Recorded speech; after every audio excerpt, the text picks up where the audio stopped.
সবার সামনে চড় মারতে? দেখো, সবার সামনে মেরো না, তুমি বরং অন্য সময় মেরে দিও। কোন কপাল পোড়া লগ্নে তোদের সাথে বন্ধুত্ব হয়েছিল কে জানে। তোমাদের সাথে দেখা না হলে, পরিচয় না হলে জানতামও না যে এইসব লগ্নও হয়। খেপু, তুমি কি সত্যি সত্যি আমার গাল দুটো চড় মেরে স্ট্রবেরি করে দেবে? না না ডার্লিং, তোমাকে তুমি কিস করে লাল করে দেব। আমাকে না মামুনি ডাকছে, আমি একটু আসছি। হ্যাঁ, তুমি চলে গেলে যে আমার খুব কষ্ট হবে ডার্লিং, প্লিজ যেও না। ওয়াও জিজু, তুমি এত রোমান্টিক। তোমার বান্ধবীকে দেখেছে আমার কেমন যেন রোম্যান্স উথলে পড়ছে। এই বলে জাঙ্কুক তের দিকে তাকিয়ে একটা চোখ মারে। আর আজকে তেকে তো তাল গাছ কেন, বেল গাছ সব জায়গা থেকে ধুমধাম করে পড়ছে জাঙ্কুকের এমন ব্যবহার দেখে। মনে হচ্ছে আমি এক্ষুনি অজ্ঞান হয়ে যাব, তাই আমার কোথাও একটা বসা উচিত। খেপু, তুমি দাঁড়াও, আমি ওদিকটায় গিয়ে একটু বসি। হ্যাঁ। আরে আরে, ওখানে বসতে হবে কেন? আমি কোলে নিয়ে গিয়ে বসাচ্ছি, তুমি বলো না শুধু। সুগাকে ওদের দিকে আসতে দেখে তে একটু জাঙ্কুকের দিক থেকে সরে আসার চেষ্টা করে, কিন্তু জাঙ্কুক তো জাঙ্কুকে আবারও তের গা ঘেঁষে দাঁড়ায়। প্লিজ একটু সরে দাঁড়াও। কেন? আমার ছোট্ট হৃৎপিণ্ডটা গলায় এসে সুরসুরি দিচ্ছে। তুমি আর একটুখানি এইভাবে থাকলে টুক করে হাত বেরিয়ে চলে আসবে। সমস্যা নাই, আমি টুক করে ডুবে নিয়ে টক করে তোমার মুখের মধ্যে পুড়ে দেব, আর তুমি টুক করে গিলে নিও। জাঙ্কুকের এমন লাগামহীন কথাই শুনে ইয়োনো সহ বাকি সবার কিরকম যেন মাথা ভনভন করে ঘুরছে। তে চল, মামুনি ডাকছে। হ্যাঁ হ্যাঁ তা ভাই, চলো চলো, তোমরাও সবাই এসো। এবার সুগার সাথে তে, জিমি আর জেনি চলে যায়। অন্যদিকে ইয়োনো জাঙ্কুকের একটু কাছে সরে এসে দাঁড়ায়। স্যার, আপনার কি আসার সময় কোথাও মাথায় চোট লেগেছে? কেন বলতো? আপনি তো বৌদির সাথে এইভাবে কথা বলতেন না, তাহলে আজকে হঠাৎ এমন ভাবে কথা বলছেন কেন? এতদিন ও আমাকে জ্বালিয়েছে, এবার ও একটু বুঝুক জ্বালানো কাকে বলে। তাছাড়া আমি খুব ভালো করে বুঝে গেছি ও ওর মা আর ভাইয়াকে জমের মতো ভয় পাই, আর আমিও সেটাই কাজে লাগাবো। এতদিন আমাকে নাকানি চবানি খাইয়েছে, এরপর ওর পালা। কি করবেন স্যার? এতদিন ও যা করেছে আমার সাথে হিস্ট্রি রিপিট হবে। এবার তুই শুধু দেখতে থাক। আপনার পেটে পেটে এত শয়তানি বুদ্ধি আছে, আগে জানতাম না তো। এতদিন সেইগুলো ঘুমিয়েছিল, কিন্তু তে এগুলোকে জাগিয়ে এনেছে। সবাই মিলে সেই জায়গায় গেল যেখানে সুগা কেক কাটবে। সুগা প্রতি বছরের মতো এইবারও তের হাত ধরেই কেক কাটে। এরপর তো তে এক প্রকার জাঙ্কুকে দেখছে আর উল্টো পথে হাঁটা দিচ্ছে। শেষে আশ্রয় হলো মিসেস জিনের কাছে গিয়ে।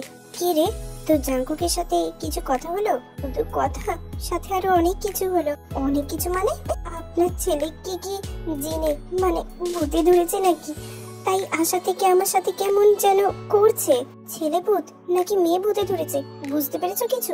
ছেলে ভূতই হবে। হ্যাঁ হ্যাঁ তাই হবে, মেয়ে ভূতের অরুচি আছে ওর প্রতি। কি হবে এবার আন্টি? আচ্ছা, কেমন করেছে ও যাতে তুমি বুঝতে পেরেছো ওকে ভূতে ধরেছে? এবার জাঙ্কুকের ব্যবহার, কথাবার্তা সবকিছু মিসেস জিনকে বলে দেয়। আরে এটা তো ভালো খবর, আমার ছেলেরও মন গলছে তোমার ওপর থেকে। আন্টি, মনে হচ্ছে না আপনার একটু বেশি গলে যাচ্ছে? আরে বাবা, যত গলবে ততই তো ভালো, তোমরা জমিয়ে প্রেম করবে। বাড়ির সব মেহমানরা নিজেদের বাসায় চলে গিয়েছে। রাতের বেলায় তে, জিমিন আর জেনি তিন বন্ধু মিলে একসাথে শুয়ে আছে। ঠিক তখনই তের ফোনে ফোন আসে জাঙ্কুকের। জাঙ্কুক আর নিজের থেকে ফোন করেছে আর অনেক ভালোবাসার কথা বলেছে। তে শুধু অবাক হয়ে শুনছে। জিমিন ওয়াশরুমে গিয়েছে, সেই সুযোগে জেনি বলে, তে, জিমিনকে আজকে পাকড়াও করতে হবে, ওর আর সুগা ভাইয়ার মধ্যে কি চলছে জানার জন্য। সন্ধ্যা থেকে এখনো পর্যন্ত যা হলো আমি বুঝতে পারছি না, আর ওকে কি ধরবো? আরে বাবা, তুই তো নিজেই চাইছিলি যাতে জিজু তোর উপরে একটু ফিদা হয়, আর এখন যখন হচ্ছে তখন এমন করছিস কেন? আরে বাবা, তোর কি মনে হচ্ছে না একটু বেশি হয়ে যাচ্ছে, যেটা আমার এই ছোট্ট পাড়া কলিজাটা সহ্য করতে পারছে না? তবে যাই বলিস না, কিন্তু জিজু কিন্তু সেই জিনিস। আজকে যা হ্যান্ডসাম লাগছিল না জিজুকে দেখতে, ওটা আমার জিনিস। নজর দিলে কিন্তু চোখ খুলে বিক্রি করে দেবো। আরে আরে, নজর কেন দিতে যাব, শুধু তো প্রশংসা করছি। আহা বন্ধু, ওটা করার জন্য আমি আছি, তোমাকে এত কষ্ট করতে হবে না। কি কথা হচ্ছে রে আমাকে ফেলে? সুগা ভাইয়ার ওপর কতজন আজকে ফিদা হয়েছে সেটারই হিসেব করছিলাম। কি হলো রে জিমিন, তোর মুখটা এরকম কিসমিসের মতো হয়ে গেল কেন? ধুর, তোদের যত সব উল্টো পাল্টা কথা। জিমিনের কথা বাদ দে তো। জেনি, তোকে যেটা বলেছিলাম সেটা করেছিস? আরে সে আর বলতে, ড্রিঙ্ক সেকশন থেকে 4টে বোতল সটাক করে সরিয়ে রেখে দিয়েছি তোর রুমে। ওই রকম করিস না দোস্ত, জানতে পারলে তোর সাথে আমাদেরও ফ্রিতে মার খেতে হবে। তোর জিজুর ব্যবহারে আজ আমার ভেতরে যে ঝড় উঠেছে, সেই ঝড় থামানোর জন্য যদি আমি পেটে কিছু না পড়ে তাহলে কিন্তু ঝড় থামবে না।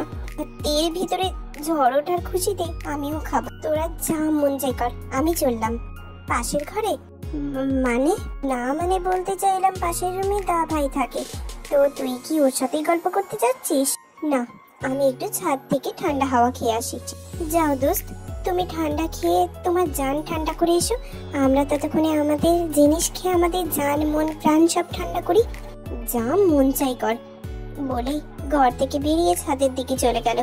আর তেও দরজা লাগিয়ে ওনাদের আসর বসিয়ে দিল। আর জিমিনকে ছাদে যেতে দেখে সুগাও গুটি গুটি পায়ে হাঁটা ধরলো ছাদের উদ্দেশ্যে। জিমিন ছাদে এসে একটু আগে সুগার জন্য তের বলা কথাগুলো ভাবতে লাগে, আর মনের ভিতরে কষ্ট হতে থাকলো। এই ভারাক্রান্ত মন নিয়ে গুনগুন করতে লাগে, আমার একলা আকাশ থমকে গেছে রাতের শ্রুতি ভেসে, শুধু তোমায় ভালোবেসে। গানটা গাইতে থাকে জিমিন। গানের মধ্যে জিমিন এতটাই ডুবে গিয়েছিল যে কখন সুগা এসে ওর পাশে দাঁড়িয়ে অপলক দৃষ্টিতে ওর দিকেই তাকিয়ে আছে সেই খেয়ালই নেই। বাহ, বেশ ভালো গান গাও তো। সুগার গলা শুনে চট করে পাশে তাকায় জিমিন। সুগাকে দেখে ভ্যাপাচিকা খেয়ে যায়। তুমি কখন এলে? তুমি যখন গান গাওয়ার মধ্যে ডুবেছিলে তখন। তা কার জন্য এই গান? আকাশের দিকে তাকিয়ে বলে, তোমাকে কেন বলবো? বলবে না কেন? আমার মন। তা তুমি এখন এখানে কি করছো? তোমার সাথে তো আজ সেইভাবে কথা হয়নি, তাই যখন দেখলাম তুমি ছাদে আসছো তাই ভাবলাম একটু গল্প করে আসি। ফলো করছো? মোটেও না। হ্যাঁ, আমারও ভুল। তুমি আমাকে কেন ফলো করবে? পার্টিতে যারা তোমার উপর ক্রাশ খেয়েছে তাদের ফলো করবে?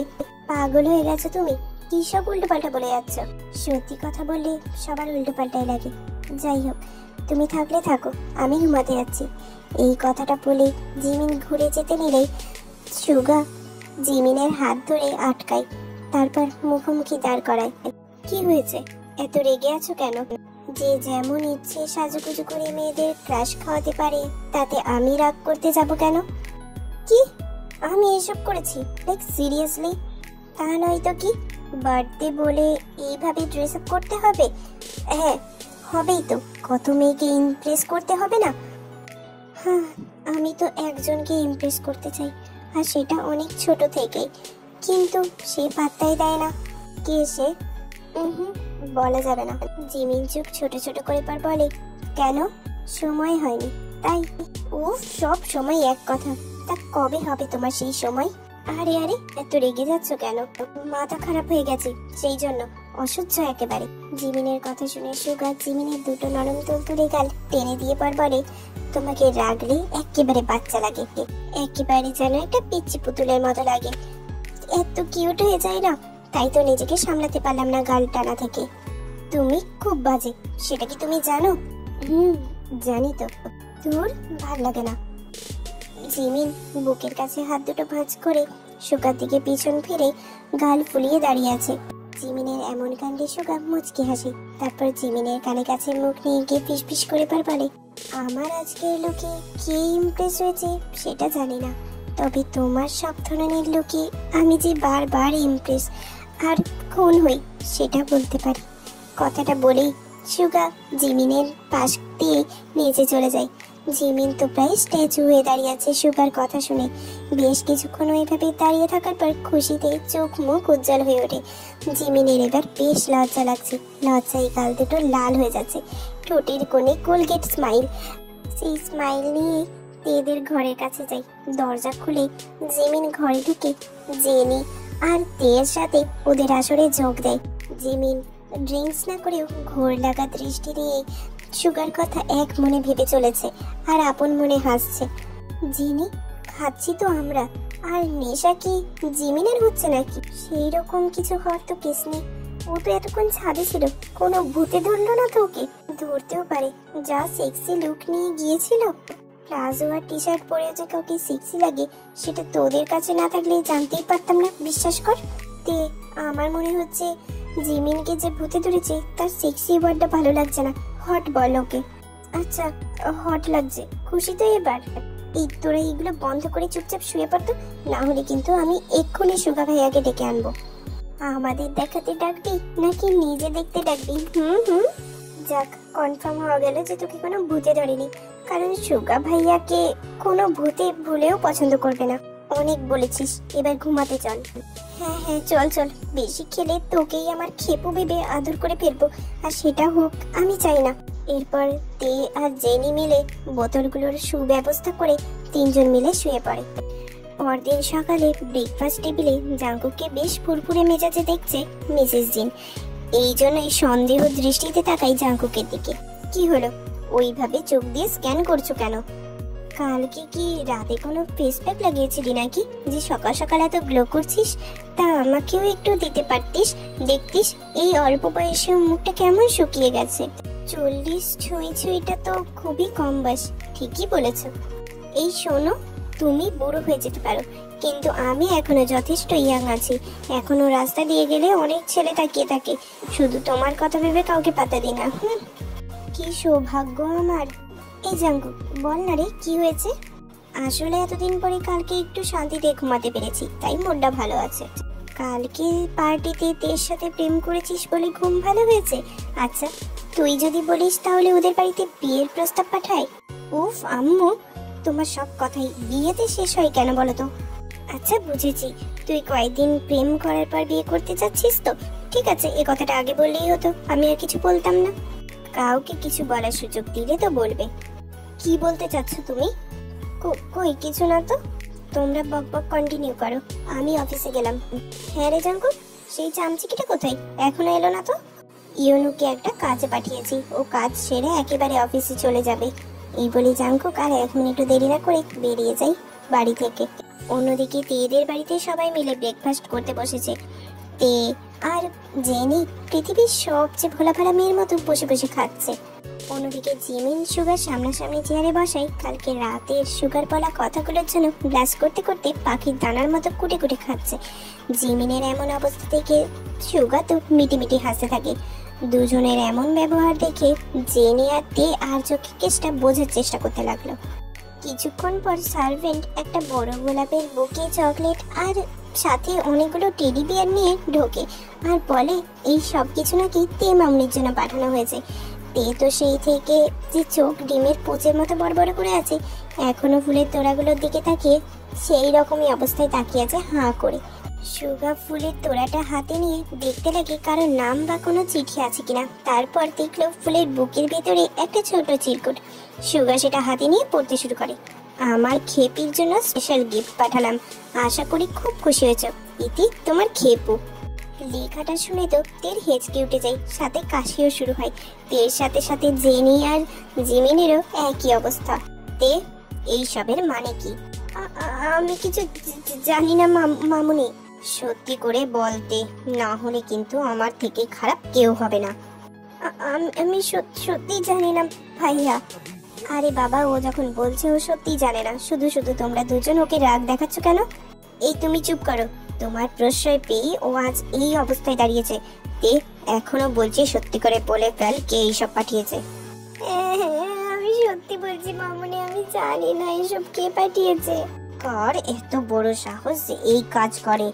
দেখ সুগা, হয়তো তেকে কারো পছন্দ হয়েছে তাই জন্য এইসব পাঠিয়েছে। এতে তের দোষটা কি শুনি? কলেজে পড়াশোনা করতে যাই নাকি এইসব করতে যাই ও? আন্টি, তে পড়াশোনা ছাড়া আর কিচ্ছু করে না। হ্যাঁ মামুনি, আমি তো কোনো দিন সিনিয়রদের ক্লাসে গিয়েও বসে থাকি ওদের ক্লাসের পড়া শুনবো বলে। ব্রেক মারতে, না হলে গাড়ি গিয়ে পচা ডোকায় পড়বি। বাপি ঠিকই বলেছে, নিশ্চয়ই কেউ বদমাইশি করেছে এটা। আমাদের লুকে এমন কিছু করতেই পারে না। করতে পারে না নয়, অনেক কিছু করে ফেলেছে। সুগা, দারোয়ানকে বলবে পরের বার যেন এইসব কিছু না অ্যালাউ করে। এবার তিনজনেই কলেজ যাবে বলে প্রাণ নিয়ে পালানোর মতো করে টেবিল থেকে উঠে চলে গেল। আর তে যাওয়ার সময় সার্ভেন্ট যে জিনিসগুলো এনেছিল তাকে চুপি চুপি নিজের ঘরে রেখে দিয়ে চলে যেতে বলে।